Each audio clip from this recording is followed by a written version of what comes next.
My name is Nirja. I took the training around this time 5 years ago.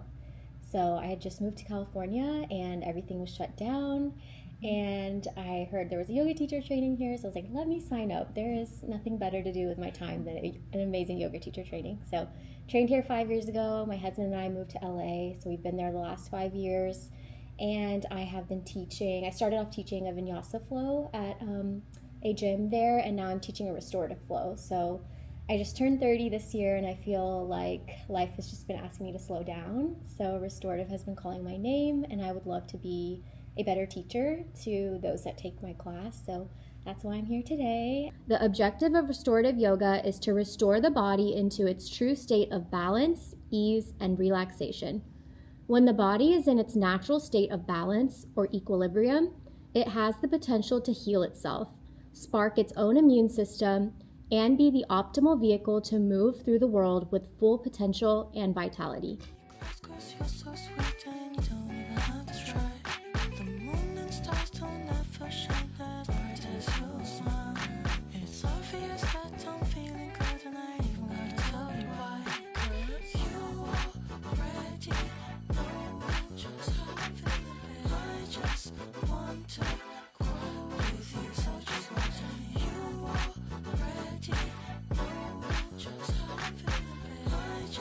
I am so relaxed right now. The instructor led us through a restorative class and it was amazing.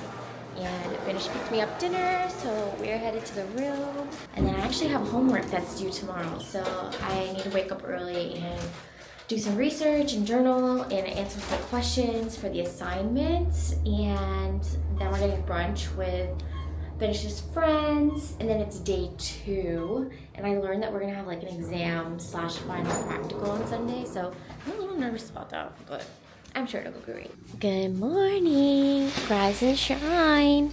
Look how gorgeous it is here this morning. I have to go downstairs and get breakfast. I'm so excited, you guys. I'm so hungry. I'm so tired. Jackson was like sneezing all night, and then of course Finish was snoring, so a little bit of a struggle bus, but we're gonna get some coffee. I need to finish my homework assignment for class, and then breakfast and get ready, and then getting brunch with one of Finish's coworkers and his wife, and then I have training from 1:30 to, I forgot, 9:30 or 6:30, one of those times. But I'm excited to see what day 2 is gonna bring. Raise your hand if you think me and Finish should move back to San Diego. Jackson, raise your ball.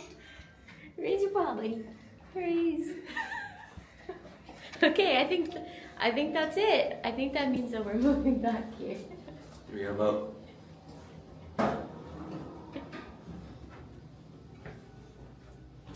And which one is it? 1. Breakfast. 1 means breakfast. You can do whatever you want, because you're such a cutie pie. You're such a cutie pie. I really like this hotel. It's been really nice for dogs. They have a lot of grass, and it's nice and lush. Y'all, the air feels so much more fresh and clean and crisp. I think this is why we want to move back here. Hello, good morning. Doing good? Good to see you. Cheers.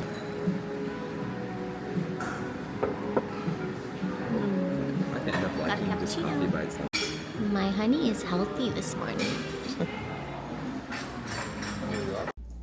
All right, ready for lunch / brunch, and then I have my bag because I'm going straight to training after. Where are we going to eat? Some Italian spot. I think that's Going to some Italian spot in La Jolla area. So I'll keep you updated on where we go and how it is.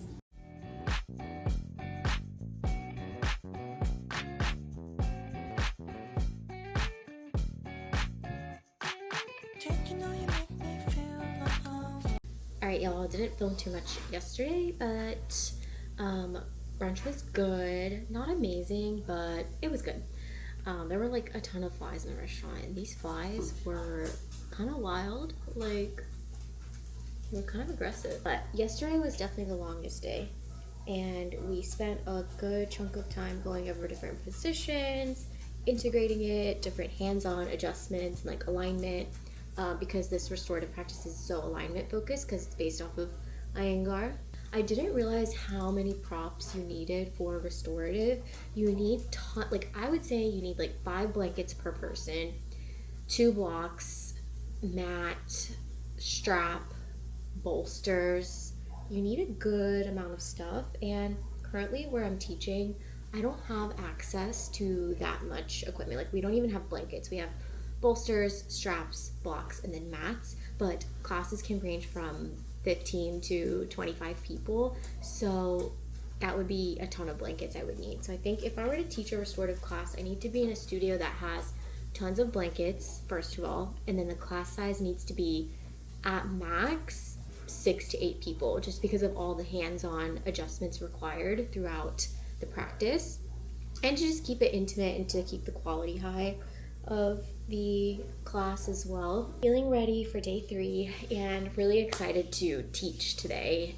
It really helps me to integrate the learning by, getting the information and then putting it into practice. So I'm really excited to teach a flow today, and it's a small group. So there's 3 of us in the group. So one of us will be verbally cueing, the others will be helping with the adjustments as well. So it really truly is going to be like a team collaborative effort.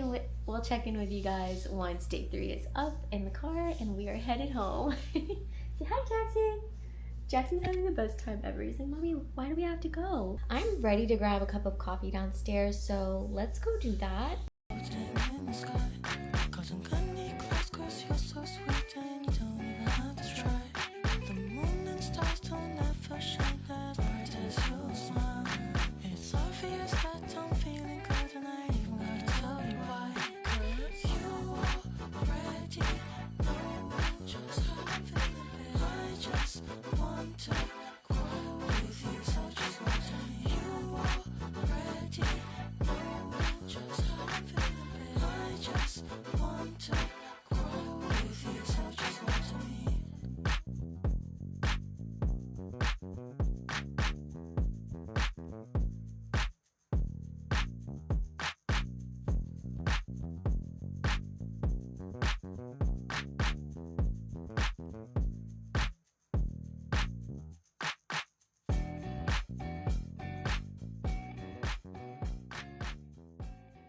Clearly it's the next day and I wasn't able to close out my vlog, but we got back home last night around 8 p.m. after the training, and we honestly just passed out. I was so tired, but waking up today, I'm so grateful for the experience I had this past weekend. Yesterday I had the group practical, so that was awesome. I'm saying practical as if I'm still in PT school, but we essentially taught the other half of the class a sequence that we came up with, and we had a playlist and all of that. For day 3, we ended up going over more asanas. We covered some like side lying asanas, different variations, and revisited the topics of koshas. So we went over the koshas again and how to tap into each of these as we're sequencing, types of cues to use. So this all led into a kind of pop quiz, which was really fun. So I got selected first, and I was instructed to teach Setu Bandha Sarvagasana. So I taught that. That one was like the most prop intensive pose. So it was fun to take what I had learned and put it into practice. And then each of us went through this, and then we all got into our groups and came up with music, came up with sequencing, and we ended up going first. So I was super excited about that. I was in charge of the playlist, so I selected 3 songs. And honestly, these songs were the perfect kind of cadence. It followed the flow of the poses. So then we got feedback from our peers and our instructor, Pam, which was great. And then we switched and had the other group grow. I was so relaxed while they were teaching. I honestly fell asleep a little bit in some of the poses. I wanted to stay in them a little bit longer. It was a great way to kind of wind down the day. Then we put everything away. If you have been to a restorative class, you know how many props you use. You use like 4 to 5 blankets, multiple bolsters, straps, blocks. So it was just like a tidying session afterwards. Then Pam handed out certificates. We took a group picture, shared each other's contact information, and closed out the day. And it was just a beautiful weekend learning about restorative yoga. So overall, I would definitely recommend this course if you are looking to learn about true restorative practice. It truly is an art to the blankets and props. It's an art to placing them. There's an art to what props you're using when and how to sequence properly with props, and also music and learning the different ways that you can wind down a class from the different poses and the selection of poses. So I truly loved learning about this and just being a student again. And I definitely came out of this weekend with more insight on how to sequence, as well as how to create true nervous system relaxation and how to restore that body in that sense. And I definitely can apply this to my pelvic floor career, and as well as like the populations that I treat with pelvic floor therapy. So really, really love the course, and hopefully you guys learned a couple of things about restorative yoga along the way. And let me know if you have any questions about prana or yoga teacher trainings. I can share what I've learned over the course of the last 5 years. Thanks for watching, and I'll catch y'all in the next vlog.